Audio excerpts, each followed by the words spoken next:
সালামু আলাইকুম প্রিয় শিক্ষার্থী, আমাদের আজকের অনলাইন ক্লাসে তোমাদের সকলকে আরও একবার জানাচ্ছি স্বাগতম। আমি প্রভাষক মোহাম্মদ ইলিয়াস আজম শাহ। আমাদের আজকের ক্লাসটি আমাদের একাদশ দ্বাদশ শ্রেণীর তথ্য ও যোগাযোগ প্রযুক্তি বইয়ের তৃতীয় অধ্যায় অর্থাৎ নাম্বার সিস্টেম এবং ডিজিটাল ডিভাইস এই অধ্যায়ের আলোচনা। তো আজকের আলোচনায় আমরা আমাদের যে ক্লাসের সিকোয়েন্স মেনটেন করে পরবর্তী পার্ট নিয়ে কাজ করব, অর্থাৎ আমরা এনকোডার ডিকোডার যে আলোচনা ছিল সেটা শেষ করে আমরা সামনের দিকে আগাবো। যতটুকু আমরা আজকের ক্লাসের যতটুকু টাইম বা স্কোপ তার মধ্যে আমরা কভার করতে পারি সেটাই তোমাদের সাথে শেয়ারের চেষ্টা করব। তো এই মুহূর্তে যারা অনলাইনে আসো আমার সাথে, তারা অবশ্যই কমেন্ট করে তোমাদের ক্লাস অ্যাটেন্ডেন্স প্লাস হচ্ছে যে তোমাদের যদি কোনো অডিও ভিজুয়াল ইকুইপমেন্টের সমস্যা থাকে অবশ্যই জানাবে। তা আমরা চলে যাচ্ছি আমাদের প্রেজেন্টেশনে আমরা গত ক্লাসে আমরা ছিলাম এনকোডারে, আমরা একটু চলে যাচ্ছি সেখানে, অর্থাৎ ডিকোডার শেষ করে আমরা এনকোডারে আসছি। তো এনকোডারের আলোচনায় আমরা যেখানে ছিলাম সেখান থেকে আমরা হচ্ছে যে প্র্যাকটিক্যাল সিনারিওতেও যাব। আমরা খেয়াল করি তাহলে এনকোডার হচ্ছে কি ডিকোডারের বিপরীত, মানে বেসিক্যালি এনকোডার ডিকোডিং একটা হচ্ছে আরেকটার বিপরীত। তো এখানে আমাদের ডিকোডার হচ্ছে 3x8 লাইন ছিল, এখানে হচ্ছে 8x3 লাইন, অর্থাৎ হচ্ছে যে আমাদের যেটা ডিকোডারের আউটপুট ছিল সেটা হচ্ছে এনকোডারের ইনপুট হবে। আর তাহলে আমাদের এনকোডার হচ্ছে এক ধরনের ডিজিটাল সার্কিট যেটা হচ্ছে যে এনকোডিংয়ের কাজ করে। সাধারণত এই ধরনের ডিভাইস কোথায় ব্যবহৃত হয়? আমাদের কিবোর্ডে ব্যবহৃত হয়। তো এটা হচ্ছে হিউম্যান আন্ডারস্ট্যান্ডেবল ল্যাঙ্গুয়েজকে মেশিন আন্ডারস্ট্যান্ডেবল ল্যাঙ্গুয়েজ হচ্ছে কনভার্ট করে। তো এখানে আমরা হচ্ছে যে ভেরি সিম্পল কী শিখবো সেটা আমাদেরকে আগে খুব স্পষ্ট বুঝতে হবে। আমরা শিখবো হচ্ছে ফার্স্ট অফ অল যে এর সার্কিট ডিজাইনটা শিখবো।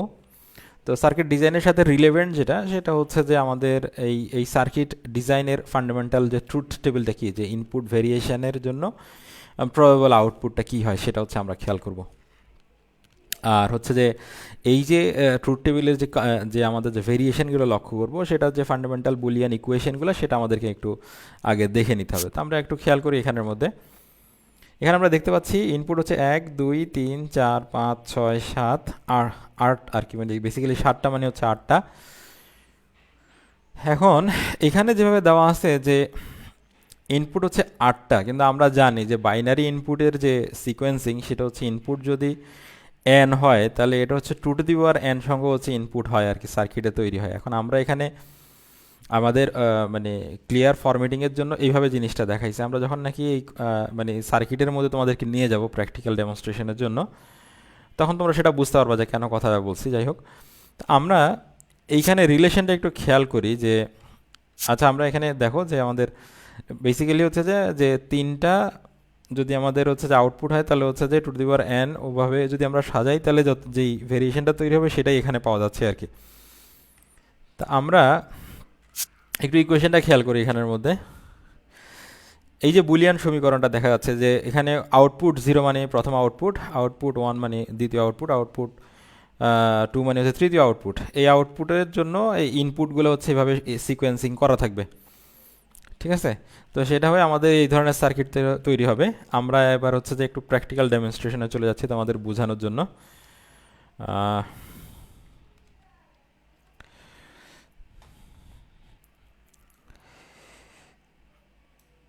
আমরা এখানে হচ্ছে যে আমাদের যে এক্সপেক্টেড বা দেখা যাচ্ছে যেটা নিয়ে আমরা আলোচনা করতেছিলাম যে আমাদের এনকোডার, সেটার একটা চিত্র দেখতে পাচ্ছি। তো এই চিত্রটা হচ্ছে সিস্টেম জেনারেটেড। আমরা এটা কনফিগারেশনটা একটু খেয়াল করব। কনফিগারেশনটা যদি আমরা খেয়াল করি তাহলে আমাদের জন্য বুঝতে সহজ হবে আর কি। আমরা এখানে দেখি যে এটা হচ্ছে আমাদের কনফিগারেশনের সাথে রিলেটেড যেই মানে হচ্ছে যে অ্যানালাইসিস সেটা আমরা দেখতে পাচ্ছি। এখানে ফার্স্ট হচ্ছে আমরা ইনপুটগুলোকে ডিফাইন করছি এইভাবে, আমাদের বই ডিফাইন করা আছে i0 আই দিয়ে ডিফাইন করা আছে। তো ঠিক আছে, আমরা আই দিয়ে ডিফাইন করতে চাইলে সেটাও করতে পারি। আমরা খেয়াল করি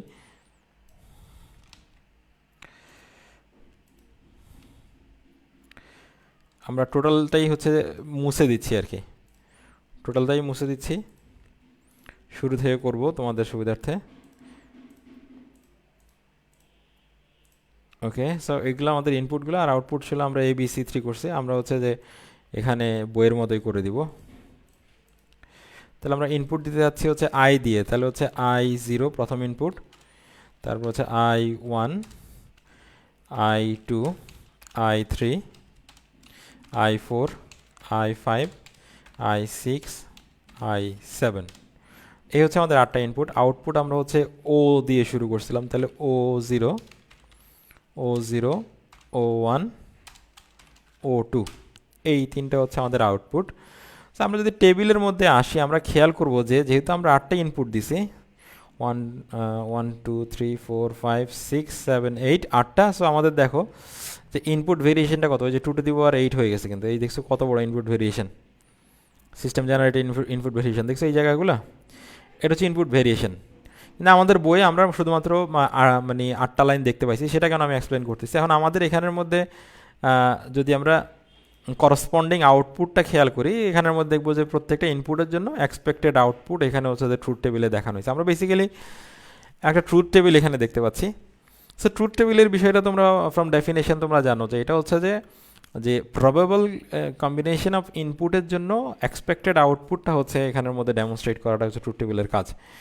আমরা এবার হচ্ছে রিলেশনটা ডিফাইন করব। মানে আমি তোমাদেরকে এখানে সরাসরি আনার কারণ হচ্ছে যে মানে এই সার্কিট দেখে শুধু শুধু প্যানিক করার কিছু নেই, আমাকে জাস্ট বুঝতে হবে আমাকে কী নিয়ে কাজ করতে হবে। কাজের বিষয়ে যদি কথা বলি, সরাসরি আমাকে বুলিয়ান ইকুয়েশনটা আমাকে জানতে হবে যে what expression connects those two side, যে আমার হচ্ছে যে ইনপুট এবং আউটপুটের সাথে আসলে কোন ফান্ডামেন্টাল কানেক্টিভিটিটা আছে, সেটা যদি খেয়াল করি। আমরা প্রথমটার জন্য আমাদেরকে কী করতে হবে, আমাদের প্রথমটার জন্য এক্সপ্রেশন হচ্ছে i2 প্লাস i3, না আমাদের প্রথমটার জন্য এক্সপ্রেশন হচ্ছে i4 plus i5 plus i6 plus i7,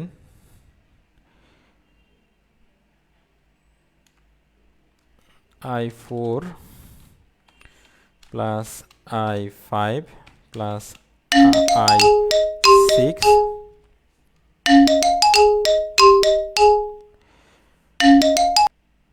i6 plus i7। এটা হচ্ছে প্রথমটার জন্য, আমরা এন্টার দিলাম। তারপর হচ্ছে আমরা দ্বিতীয়টাকে কনফিগার করব। দ্বিতীয়টার জন্য আমাদের হচ্ছে i2, i3, i6, i7, 2 3 6 7, এবং এদের মধ্যে রিলেশনটা হচ্ছে প্লাস, ঠিক আছে। তাহলে i2 plus i3 plus i6 plus i7, এটা হচ্ছে আমাদের দ্বিতীয়টার এক্সপ্রেশন মানে রিলেশন। আমরা তৃতীয়টাতে চলে যাচ্ছি। তৃতীয়টার জন্য হচ্ছে আমাদের i1 plus i3 plus i5 plus i7। So এই চারটা হচ্ছে তিনটা হচ্ছে আমাদের কানেক্টিং রিলেশন। আমরা যদি এবার টেবিলে চলে যাই, এবার আমরা দেখবো যে এবার টেবিলটা অটোমেটিক কনফিগার হয়ে গেছে। অর্থাৎ হচ্ছে এবার আমরা আউটপুটের কথা বলছি, আমরা ইনপুট যখন দিলাম ওই ইনপুটের সাথে করসপন্ডিং আউটপুট হচ্ছে তৈরি হয়ে গেছে।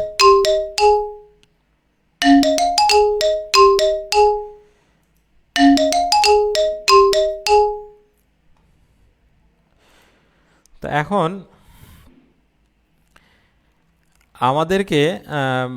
আমাদেরকে ইনপুটের সাথে যে আউটপুট, যে করসপন্ডিং আউটপুট, সেটা যদি খেয়াল করি,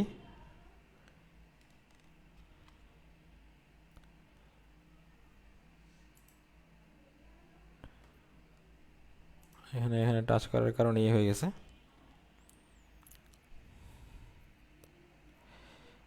আমরা এবার এক্সপ্রেশনটা খেয়াল করি, i1 plus i2 plus i3। ওকে, এক্সপ্রেশনগুলো ঠিক আছে।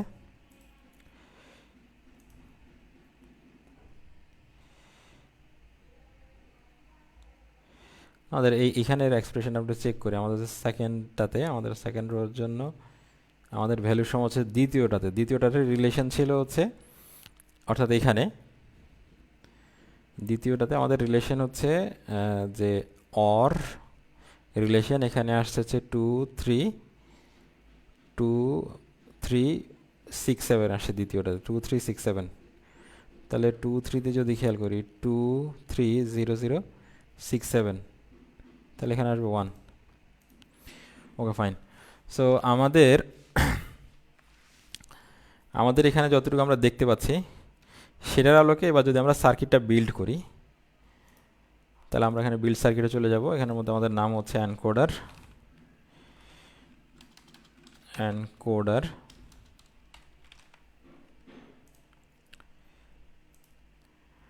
সো আমাদের সার্কিটটা বিল্ড হয়ে গেছে। এবং এটার সাথে করসপন্ডিং আউটপুট আমরা দেখতে পাচ্ছি। সো এবার আমরা একটু সার্কিটটার আউটপুটগুলো খেয়াল করি। আমাদের জাস্ট ইনপুটের সাথে যেই কম্বিনেশন আছে সেটা মিলিয়ে নেওয়ার জন্য আমরা খেয়াল করব সেটা, যে আমাদের যে থিওরিটিক্যাল ইনপুট আছে এটার সাথে মিলতেছে কিনা।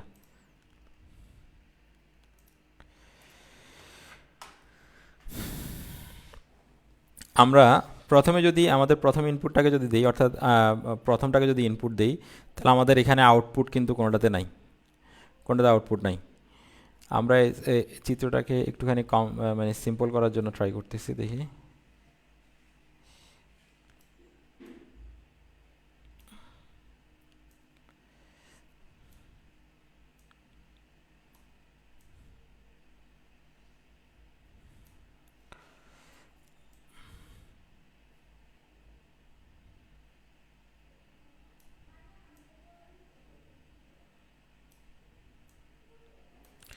ওকে ফাইন, আমরা হচ্ছে যে তাহলে আমাদের মানে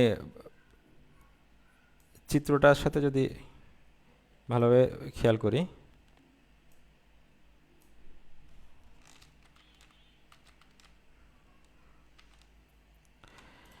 আমাদের প্রথম ইনপুটটা যদি আমরা দিই এখানের মধ্যে, তাহলে হচ্ছে প্রথমটা যদি ইনপুট দিই তাহলে আমাদের এখানে কোনো আউটপুট আসছে না। বা দ্বিতীয়টাকে যদি ইনপুট দিই তাহলে আমরা দেখতে পাচ্ছি এখানে হচ্ছে O2-তে আউটপুট আসছে। তারপরে আমরা যদি তৃতীয়টাতে ইনপুট দিই তাহলে O1-এ আসছে। আমাদের কেসগুলো কীভাবে তৈরি হবে, অর্থাৎ টেবিলের যে কম্বিনেশনগুলো আমরা দেখতে পাচ্ছিলাম সেটা যেভাবে তৈরি হবে, প্রথমে যেমন আমি এটাকে ইনপুট দিলাম, অর্থাৎ তখন আমার প্রথম লাইনটা ড্র হবে। বা দেখা যাচ্ছে প্রথমে তো সবগুলো জিরো, পরের একটা লাইন যে তাহলে হচ্ছে যে প্রথমটা হচ্ছে যে I0 হচ্ছে 1, বাকি সবগুলো জিরো। এটা দিয়ে আমার একটা রো হচ্ছে ডিফাইন হবে, ঠিক যেমনটা এখানে রো ডিফাইন করা আছে। তারপরে আমাদের যখন নাকি আমরা ইনপুটগুলো চেঞ্জ করব, সেইভাবে হচ্ছে যে প্রত্যেকটা রো হচ্ছে ডিফাইন হবে একে একে।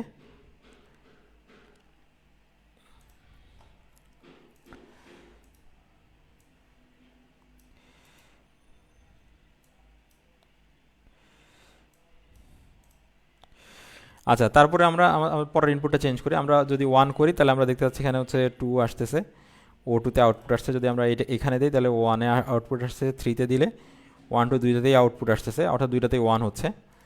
তারপর যদি আমরা 4-এ দিই তাহলে হচ্ছে শুধু হচ্ছে যে 0 হচ্ছে অন হচ্ছে।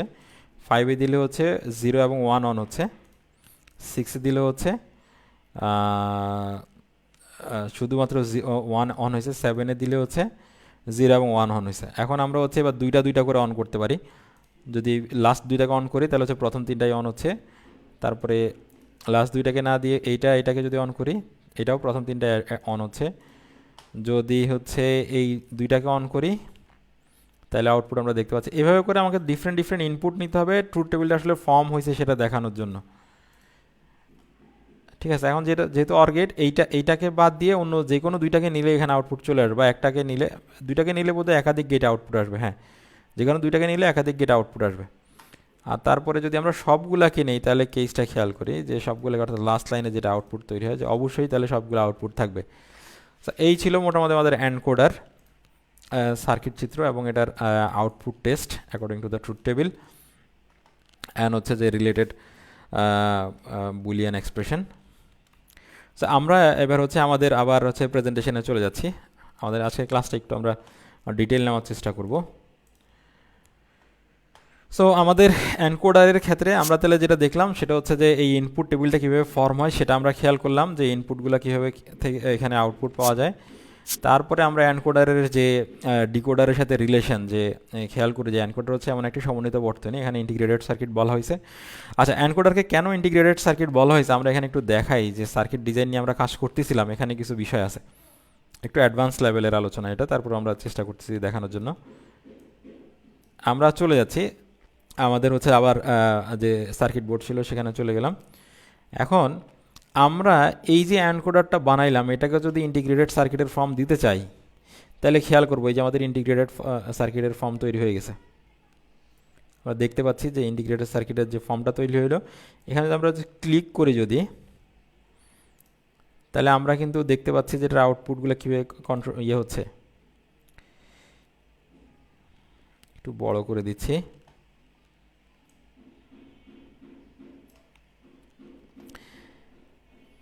এখানে আমাদের প্রত্যেকটা পিন ক্লিক করার জন্য আমাদের আউটপুটটা কীভাবে কন্ট্রোল হচ্ছে সেটা একটু খেয়াল করব আমরা।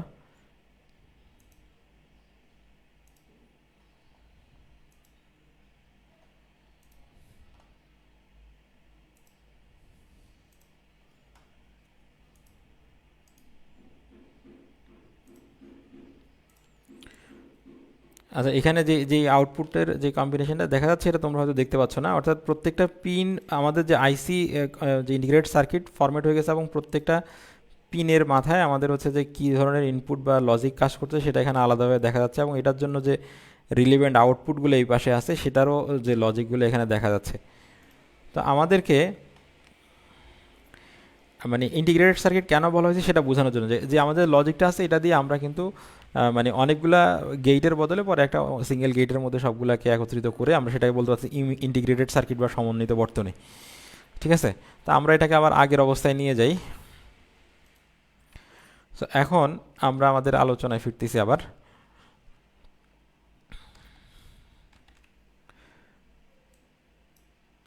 তো আমাদের আমাদের যে তাহলে এনকোডার হচ্ছে এমন একটি সমন্বিত বর্তনী যেটা হচ্ছে কম্পিউটারের ভাষাকে যান্ত্রিক ভাষায় রূপান্তর করে, যেটা আমাদের ভাষাকে কম্পিউটারের বোধগম্য ভাষায় রূপান্তর করে। অর্থাৎ আমাদের ভাষা মানে হচ্ছে যে আমরা যে ডেসিমাল বা হচ্ছে আলফা নিউমেরিক কোডে যে ইনস্ট্রাকশনটা দিচ্ছি কিবোর্ডে, সেটাকে কম্পিউটারের আন্ডারস্ট্যান্ডেবল ভাষা অর্থাৎ 0-1-এ কনভার্ট করে। আর ডিকোডারের কাজটা হচ্ছে উল্টা, সেটা হচ্ছে কম্পিউটারের আন্ডারস্ট্যান্ডেবল ভাষাকে আমাদের ভাষায় রূপান্তর করে। এই ছিল বিষয়। আরেকটা বিষয় হচ্ছে যে আমাদের যে এখানে ইনপুট সংখ্যা যদি টু দি পাওয়ার n হয় তাহলে আউটপুট সংখ্যা হবে n, আর ডিকোডারের ক্ষেত্রে ছিল উল্টা, যদি n সংখ্যক যদি ইনপুট হয় তাহলে টু দি পাওয়ার n সংখ্যক আউটপুট হবে। আমরা তাহলে মানে এনকোডার এবং ডিকোডারের মূল জিনিসগুলো আলোচনা করছি। ডেফিনেশন, ইনপুট টাইপ কী হবে, আউটপুট টাইপ কী হবে, রিলিভেন্ট বা রিলেটেড বুলিয়ান লজিক কী কী আছে বা বুলিয়ান ইকুয়েশনগুলো কী, যে ইনপুট এবং আউটপুটের মধ্যকার তাদের ট্রুথ টেবিল কীভাবে হয়, তাদের সার্কিট কীভাবে তৈরি হয়, সবগুলাই আমরা হচ্ছে দেখে নিলাম। ঠিক আছে, এবার আমরা একটু সামনে চলে যাচ্ছি। আমরা এনকোডার এবং ডিকোডারের পার্থক্য গত ক্লাসে দেখেছিলাম। এবার আমরা পরবর্তী আলোচনায় ফ্লিপ ফ্লপ নিয়ে কথা বলবো। তো ফ্লিপ ফ্লপ হচ্ছে কি, যে এক প্রকার মেমোরির উপাদান। আমাদের যে মেমোরি সেলগুলো আমরা ব্যবহার করি, এসডি কার্ড বা কম্পিউটার হার্ড ডিস্ক মেমোরি যাই আমরা ইউজ করি না কেন, এই মেমোরির যে বিটগুলো থাকে এই বিটগুলো হচ্ছে ধারণ করে ফ্লিপ ফ্লপ। তো হচ্ছে একটি ফ্লিপ ফ্লপ সার্কিট একটি বাইনারি বিট ধারণ করতে পারে, যে ইদার 0 অর 1, মানে একটা বিট বলতে আমরা যা বুঝি 0 অথবা 1, এর যে কোনো একটা ধারণ করার জন্য আমাদের একটা ফ্লিপ ফ্লপ প্রয়োজন হয়। এইখানে ফ্লিপ ফ্লপ প্রয়োজন হয় অ্যাজ এ ইলেকট্রনিক্স ক্যাপাসিটি। ঠিক আছে, তো যেটা হচ্ছে অনির্দিষ্ট সময়ের জন্য যতক্ষণ সার্কিটের পাওয়ার সাপ্লাই থাকে, হ্যাঁ, সংরক্ষণ করতে পারে। অর্থাৎ ওই 0 এবং 1 যতক্ষণ পাওয়ার সাপ্লাই থাকে ততক্ষণ সে সংরক্ষণ করতে পারে। অর্থাৎ এটা হচ্ছে ভোলেটাইল মেমোরি। ঠিক আছে, ফর দিস কেস এটা হচ্ছে ভোলেটাইল মেমোরি। অর্থাৎ হচ্ছে ভোলেটাইল মেমোরি হচ্ছে কি, যেটা হচ্ছে বিদ্যুৎ চলে গেলে হচ্ছে যে তার মেমোরি মুছে যায়, সেটা হচ্ছে ভোলেটাইল। আর নন ভোলেটাইল মানে হচ্ছে যদি বিদ্যুৎ চলে গেলেও যদি তার মেমোরি না মুছে, সেটা হচ্ছে নন ভোলেটাইল মেমোরি। যাই হোক, তো শুধু বাইনারি ফ্লিপ ফ্লপের পরিবর্তন ঘটায়, এখানে বলছে শুধু বাইরে থেকে ফ্লিপ ফ্লপ পরিবর্তন ঘটানো যায়। অর্থাৎ বাইরে থেকে তড়িৎ প্রবাহ, যাকে ট্রিগার বলা হয়, দিলে এটি দ্বিতীয় অবস্থায় যাবে, অর্থাৎ পুনরায় ট্রিগার দেওয়ার পূর্ব পর্যন্ত এটি এই অবস্থায় থাকবে। আচ্ছা, ফ্লিপ ফ্লপকে ল্যাচ বা হচ্ছে যে বাইস্টেবল মাল্টি ড্রাইভার মাল্টি ভাইব্রেটর বলা হয়। তো ল্যাচ বা ফ্লিপ ফ্লপকে ল্যাচ বা বাইস্টেবল মাল্টি ভাইব্রেটরও বলা হয় ফ্লিপ ফ্লপকে। তাহলে ফ্লিপ ফ্লপের হচ্ছে যে দুইটা নাম আমরা আলাদা জানলাম, একটা হচ্ছে ল্যাচ আর একটা হচ্ছে মাল্টি ভাইব্রেটর, সেটা হচ্ছে আবার বাইস্টেবল। এখন ফ্লিপ ফ্লপের হচ্ছে যে দুটি আউটপুট থাকে, হ্যাঁ, একটি অপরটির বিপরীত। অর্থাৎ হচ্ছে যে আমরা একটু সামনে দেখি সেটা বোঝার জন্য।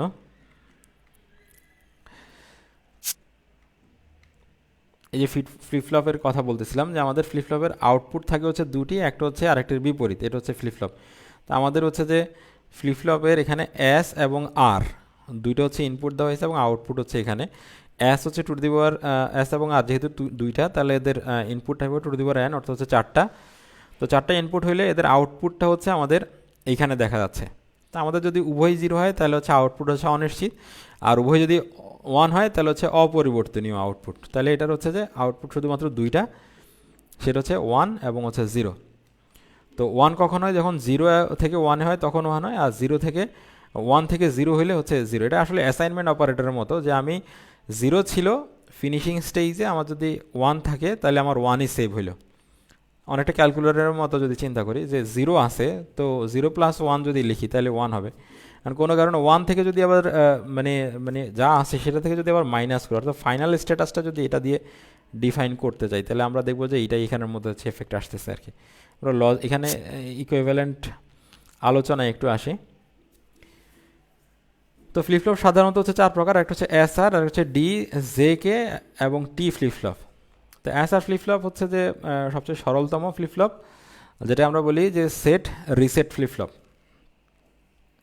তো দুটি ন্যান্ড গেট দ্বারা হচ্ছে যে দুটি ন্যান্ড গেট অথবা হচ্ছে দুটি নর গেট দিয়ে এমনভাবে যুক্ত থাকে যেটা হচ্ছে যে একটির আউটপুট অন্যটির ইনপুটের সাথে হচ্ছে সংযুক্ত থাকে বা ক্রস ওভার। আমরা এখানের মধ্যে দেখি, এখানে দেখি যে এখানে হচ্ছে একটা ন্যান্ড গেট, এখানে হচ্ছে একটা ন্যান্ড গেট, যে এইটার আউটপুটটা আরেকটার ইনপুটের সাথে জড়িত, যে এইটার আউটপুটটা এখানে, এইটা এসে আরেকটার ইনপুটের সাথে জড়িত, আবার এইটার আউটপুটটা এখানে, ওইটা এসে আবার আরেকটার ইনপুটের সাথে জড়িত। ঠিক আছে, তো আমরা কি করব, এটা আঁকার জন্য দুইটা ন্যান্ড গেট দিব। তো এখানের মধ্যে একটা আউটপুট তো থাকবে, একটা ইনপুট তো থাকবে আলাদা, প্রথমটা হচ্ছে সেট আর পরেরটা হচ্ছে রিসেট, মানে একটা হচ্ছে এস আর একটা হচ্ছে আর, আলাদা আলাদা ইনপুট। আর তারপরে একটার আরেকটা ইনপুট হবে কি, ওইটার আউটপুট গিয়ে এটার ইনপুট হবে, আবার এটার আউটপুট গিয়ে এটার ইনপুট হবে। তাহলে যেই সার্কিটটা তৈরি হবে সেটা হচ্ছে আমাদের ফ্লিপ ফ্লপের সার্কিট। তো এখানের মধ্যে আমাদের জিরো মানে হচ্ছে যে যে মানে সিগন্যাল পালসের হচ্ছে অ্যাবসেন্স, এবং ওয়ান মানে হচ্ছে সিগন্যাল পালসের প্রেজেন্স আর কি। তো আমরা এখানের মধ্যে হচ্ছে ন্যান্ড ল্যাচ দেখতে পাচ্ছি, ন্যান্ড দিয়ে তৈরি, সেজন্য ন্যান্ড ল্যাচ। এখানে আমরা হচ্ছে যে এখানে এটার আলোচনা শেষ করে আসি, যে দুটি ন্যান্ড গেট ক্রস কাপলড করে ন্যান্ড ল্যাচ হচ্ছে এসআর ফ্লিপ ফ্লপ তৈরি করা হয়। চিত্রে ন্যান্ড ল্যাচ দেখানো হলো, যদি আমরা নর দিয়ে করতাম তাহলে হচ্ছে নর হইতো আর কি। আচ্ছা, এখন হচ্ছে রেজিস্টার হচ্ছে এক ধরনের মেমোরি ডিভাইস যা কতগুলো বিটকে ধারণ করে। এটি একগুচ্ছ ফ্লিপ ফ্লপের সমন্বয়ে গঠিত, যেখানে প্রত্যেকটি ফ্লিপ ফ্লপ একটি করে বাইনারি বিট ধারণ করে থাকে। তাহলে এবার হচ্ছে যে ফ্লিপ ফ্লপটা হচ্ছে একেবারে অনেকটা, আমরা যদি যখন নাকি জীবদেহ যেরকম যখন পড়তে যাই তখন একেবারে যে ফান্ডামেন্টাল ইউনিট আমরা বলি কি কোষকে বা সেলকে, ঠিক তেমনি এখানের মধ্যে আমাদের একেবারে মেমোরির একেবারে ক্ষুদ্রতম এক হচ্ছে ফ্লিপ ফ্লপ, যেটার সমন্বয় করে পরে রেজিস্টার তৈরি হয়। ঠিক আছে, যেটা হচ্ছে একগুচ্ছ ফ্লিপ ফ্লপের সমন্বয়ে গঠিত, অনেকটা টিস্যুর মতো, যে অনেকগুলো কোষ নিয়ে টিস্যু তৈরি, ঠিক তেমনি হচ্ছে রেজিস্টার, যেখানে হচ্ছে প্রত্যেকটি ফ্লিপ ফ্লপ একটু করে বাইনারি বিট ধারণ করে। সুতরাং এন বিট রেজিস্টারের জন্য এন সংখ্যক ফ্লিপ ফ্লপ থাকে, এবং এটা এন বিট এর যে কোনো বাইনারি তথ্যকে ধারণ করতে পারে। অর্থাৎ হচ্ছে সাপোজ আমি যদি 10 বিটের হচ্ছে যদি ফ্লিপ ফ্লপ বলি, তাহলে ওখানে 10টা মানে সরি 10 বিটের যদি রেজিস্টার বলি তাহলে 10টা ফ্লিপ ফ্লপ থাকবে, যেখানে হচ্ছে যে 0 অথবা 1 যে কোনো 10টা বিট হচ্ছে ধারণ করার ক্যাপাসিটি থাকবে। এখন রেজিস্টারের ব্যবহার আমরা দেখতেছি, আমাদের রেজিস্টার, আচ্ছা রেজিস্টার নিয়ে আমরা কথা বলতেছিলাম, ফ্লিপ ফ্লপ রেজিস্টার, ওকে। তাহলে আমরা রেজিস্টারের কথা যেটা বলতেছিলাম, রেজিস্টার হচ্ছে এক ধরনের মেমোরি ডিভাইস যেটা হচ্ছে এক হচ্ছে ফ্লিপ ফ্লপ নিয়ে তৈরি, যেখানে রেজিস্টারের ক্যাপাসিটি ডিফাইন হয় যে number of flip flop used in building.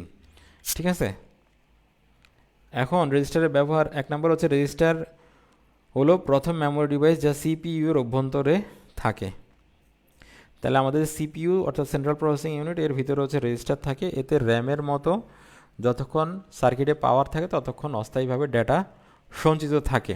আমি যেটা বলছিলাম যে ভলেটাইল মেমোরি, র্যামের মতো যতক্ষণ কারেন্ট থাকবে, যতক্ষণ ইলেকট্রিসিটি থাকবে ততক্ষণ এখানের মধ্যে ডাটা স্টোর থাকবে। কারেন্ট চলে যাবে, পাওয়ার সাপ্লাই অফ হবে, এটার মেমোরি হচ্ছে মুছে যাবে, যেহেতু এটা ফ্লিপ ফ্লপ দিয়ে তৈরি। আচ্ছা, তারপর হচ্ছে ক্যাশ মেমোরি হিসেবে রেজিস্টার বহুল ব্যবহৃত হয়। ক্যাশ ক্যাশ হচ্ছে যে আমাদের একটা স্পেশাল মেমোরি, যেটা হচ্ছে যে আমাদের যে র্যাম এবং রোমের চেয়ে বেশি পাওয়ারফুল এবং হাই স্পিড ডাটা ট্রান্সমিশন করতে পারে সে। ডাটা মানে ট্রান্সফার রেট এটা খুব হাই আর কি। তো এটা খুব অল্প পরিমাণে থাকে এবং এটার দাম আসলে বেশি। তার বিভিন্ন ধরনের প্রিন্টার এবং কিবোর্ডের বাফারে হচ্ছে রেজিস্টার ব্যবহৃত হয়। তারপরে বিভিন্ন প্রকার লো লেভেল প্রোগ্রামিং ল্যাঙ্গুয়েজ নিয়ে নির্দেশ রেজিস্টার তথ্য ইনস্ট্রাকশন থাকে। আচ্ছা, তারপরে হচ্ছে ক্যালকুলেটর এবং ডিজিটাল ঘড়িতেও রেজিস্টারের ব্যবহার লক্ষ্য করা যায়। ক্যালকুলেটর এবং ডিজিটাল ঘড়িতেও। আচ্ছা, রেজিস্টারের প্রকারভেদ, একটা হচ্ছে প্যারালাল লোড রেজিস্টার, একটা হচ্ছে প্যারালাল লোড রেজিস্টার, আর একটা হচ্ছে শিফট রেজিস্টার। তাহলে রেজিস্টারের প্রকারভেদ হচ্ছে আমরা দুইটা জানলাম, একটা হচ্ছে প্যারালাল লোড রেজিস্টার আর হচ্ছে শিফট রেজিস্টার। এখন এখানে বিভিন্ন প্রকার কাজে বিভিন্ন ধরনের হইতে পারে রেজিস্টার। একটা হচ্ছে অ্যাকিউমুলেটর, এটা মাঝে মাঝে আসে পরীক্ষায় যে অ্যাকিউমুলেটর কি। তো হচ্ছে কোনো কোনো প্রসেসর একটি রেজিস্টারকে অন্য সকল রেজিস্টার থেকে আলাদা করে থাকে এবং একে অ্যাকিউমুলেটর রেজিস্টার বলে। যে কোনো কোনো প্রসেসর একটি রেজিস্টারকে অন্য রেজিস্টার থেকে আলাদা করে থাকে, একে অ্যাকিউমুলেটর রেজিস্টার বলে। বিভিন্ন প্রকার গাণিতিক যোগ করার জন্য হচ্ছে প্রাথমিকভাবে এতে তথ্য বা ডাটা সংরক্ষণ করা হয়। আচ্ছা, সাধারণ রেজিস্টার হচ্ছে কি, যে সাধারণ তথ্য সংরক্ষণের জন্য হচ্ছে এই ধরনের রেজিস্টার হচ্ছে ব্যবহৃত। আর বিশেষ রেজিস্টার সেটা হচ্ছে যে যে বিশেষ কোনো ইনস্ট্রাকশনের জন্য প্রাইমারি রেজিস্টার হিসেবে বা প্রাইমারি মেমোরি হিসেবে যে ধরনের রেজিস্টার ব্যবহার করা হয়। তাহলে হচ্ছে আমাদের গাণিতিক যোগের কাজ করার জন্য বাইনারি এডিশন বেসিক্যালি আমাদের এখানের মধ্যে, যে আমার বিয়োগের কাজ যেহেতু যোগের মাধ্যমে করি, সো ম্যাথমেটিক্যাল অপারেশন এখানে যোগের মাধ্যমে হচ্ছে যে অ্যাকুমুলেটরের মাধ্যমে সম্পন্ন করা হয়, যেটা হচ্ছে এক ধরনের রেজিস্টার। আর রেজিস্টারে কি থাকে, রেজিস্টারে থাকে হচ্ছে ফ্লিপ ফ্লপ, আর ফ্লিপ ফ্লপের মধ্যে কি থাকে, সেখানে থাকে হচ্ছে যে মেমোরি ধারণ করার ক্যাপাসিটি, যে 1 বিট ফর হচ্ছে 1 ফ্লিপ ফ্লপ। তো এখন হচ্ছে যে আবার রেজিস্টার হচ্ছে এখানে টোটাল মানে কাজের ধরনের উপরে 3 ভাগে ভাগ করা হয়েছে, আর ওখানের মধ্যে দুই ধরনের লোডের উপরে ডিপেন্ড করে। একটা ছিল প্যারালাল লোড রেজিস্টার আর একটা ছিল শিফট রেজিস্টার। আর এখানের মধ্যে হচ্ছে অ্যাকিউমুলেটর, যেটা হচ্ছে ম্যাথমেটিক্যাল ক্যালকুলেশনের জন্য ব্যবহৃত হয়, আর একটা হচ্ছে সাধারণ রেজিস্টার, আর আরেকটা হচ্ছে বিশেষ রেজিস্টার, যেটা হচ্ছে বিভিন্ন ধরনের ইনস্ট্রাকশনাল মেমোরিতে ব্যবহৃত হয়। এবার হচ্ছে আমরা সামনে চলে যাচ্ছি। এখানে আমরা একটা শিফট রেজিস্টার দেখতে পাচ্ছি, ডিএফএফ ব্যবহার করে হচ্ছে এই ধরনের রেজিস্টার তৈরি করা। তারপরে আমাদের এখানে আমরা হচ্ছে যে 4 বিট লোড রেজিস্টার, এখানে আসলে প্যারালাল লোড রেজিস্টার যেটা, সেটা এখানে দেখা যাচ্ছে। আর এটা ছিল হচ্ছে আমাদের শিফট রেজিস্টার, অর্থাৎ যে দুই ধরনের আমরা রেজিস্টারের কথা বলছি সেই দুই ধরনের রেজিস্টার আমরা এখানে দেখতে পাচ্ছি। তারপরে আমাদের আছে কাউন্টার। কাউন্টার নিয়ে যদি আমরা কথা বলতে যাই, তাহলে কাউন্টার হলো এক প্রকারের সিকোয়েন্সিয়াল সার্কিট। সিকোয়েন্সিয়াল সার্কিট এক প্রকারের সিকোয়েন্সিয়াল সার্কিট, এটা খেয়াল রাখতে হবে, যা তার ইনপুট পালস ব্যবহারের মাধ্যমে পূর্ব নির্ধারিত নির্দিষ্ট পরিমাণ পর্যায়ক্রমিক অবস্থায় যেতে পারে। কি বলছে, কয়েকটা জিনিস আমরা এখানে মার্ক করি। নাম্বার 1 হচ্ছে সিকোয়েন্সিয়াল সার্কিট, নাম্বার 2 হচ্ছে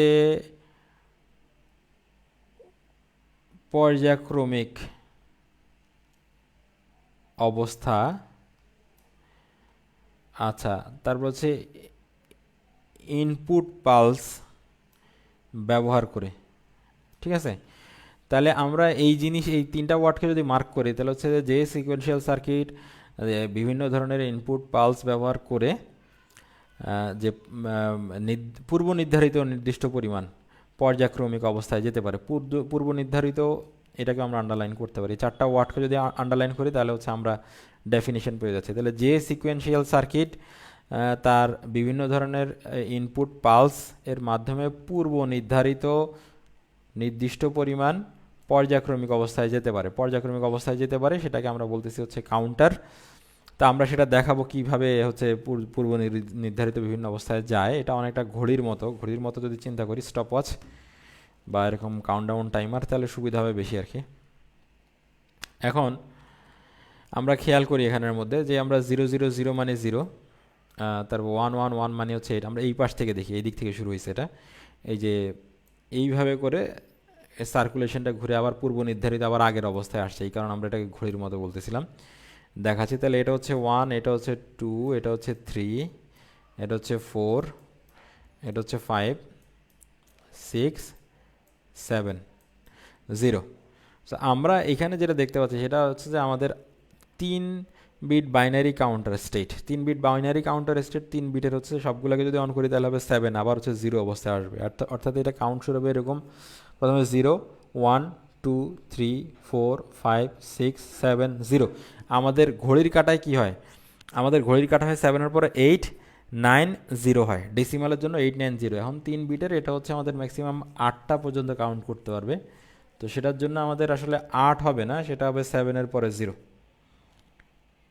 হ্যাঁ, আমরা একটু দেখি সামনের দিকে, আমরা একটা কাউন্টারের চিত্র পাবো।